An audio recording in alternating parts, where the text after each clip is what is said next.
I'm Linda Kemp, and I'd like to show you an alternative approach to painting. Okay, let's develop a few more leaves, or a few more blossoms rather, in this area.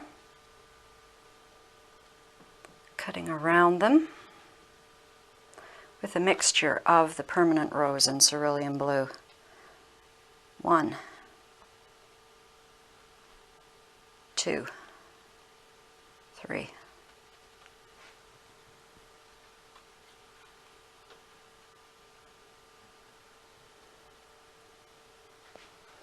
Let's bring one down here. There we go. And wash the color away. I want that raw sienna in the layer beneath to show through.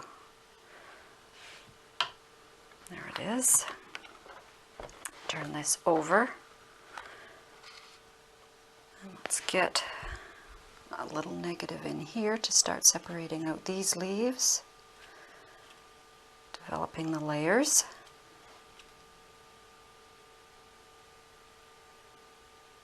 The underpainting goes rather quickly. This part of the development certainly takes a lot longer.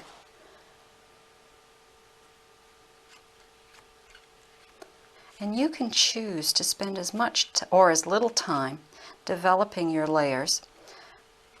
It's up to you how particular you want to get with it. The more realistic you want your paintings to look, the more time you would spend and the more details you'd work into it. I like to keep my paintings nice and loose, so I make more general shapes and leave things up to the viewer's imagination a little bit more. Let's put a nice dark blue right in here. This is some cobalt blue and some cerulean. Pop a big hole right in there, because I want the shape to breathe a little bit.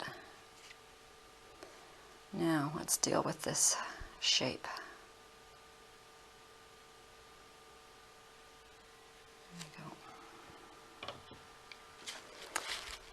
Cut just a little bit too narrow. I'll wash it out.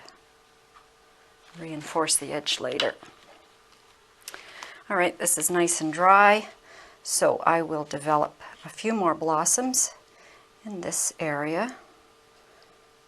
I have 3 different colors on my brush, and I want the blossoms to look like they're hanging down. So there we go.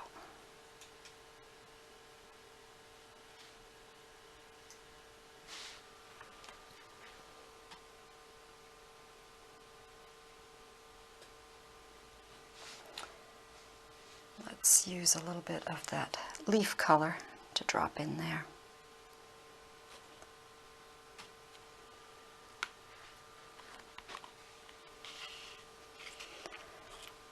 And some violet. Oh, that's a little too pink.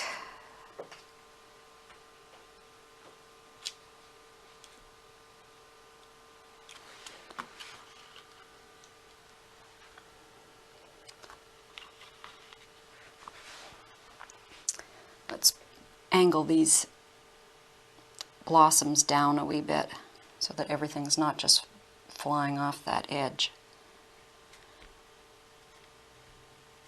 That's better.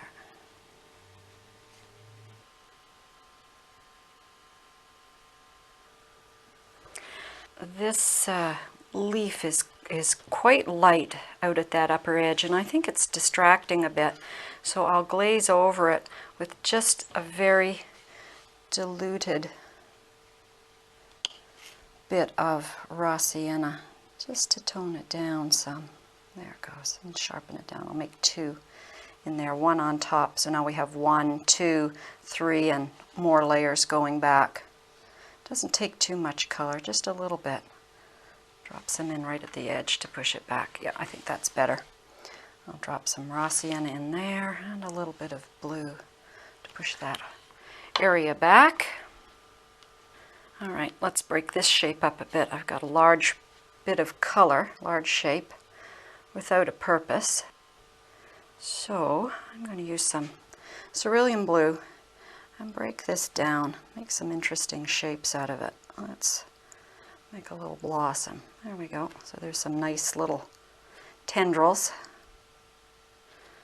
I want them to be exactly the same. That's better. And let's do another one here and there. Soften this out a bit.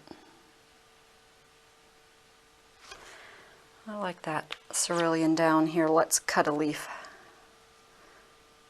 Just like that. It's damp. And punch in a little bit of this nice cerulean. Let's put in a little bit of cobalt too, darken that little spot down. There, that's nice. And so let's do it. If you do something and you like it, you can do it in another spot. Each time I'm doing this, I'm adding another layer, separating the blossoms out. The eye is attracted to the area which has the highest contrast. Value is the most striking kind of contrast that we can use, so I'm playing darks against lights in this area.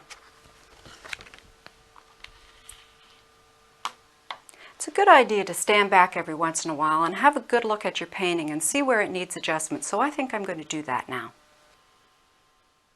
I've let this dry, so let's carry on with it.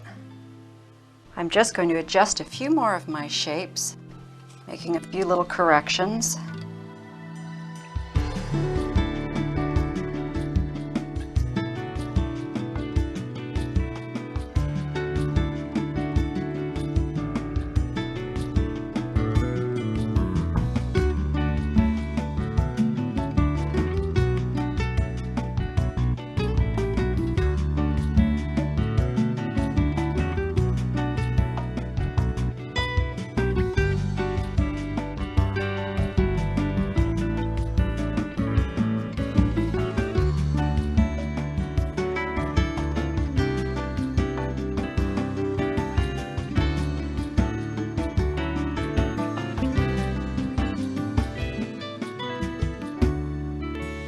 Well, I'm satisfied with the way that this piece has worked out, and I feel that we finished with this one. Let's move on and see what we can do with landscapes.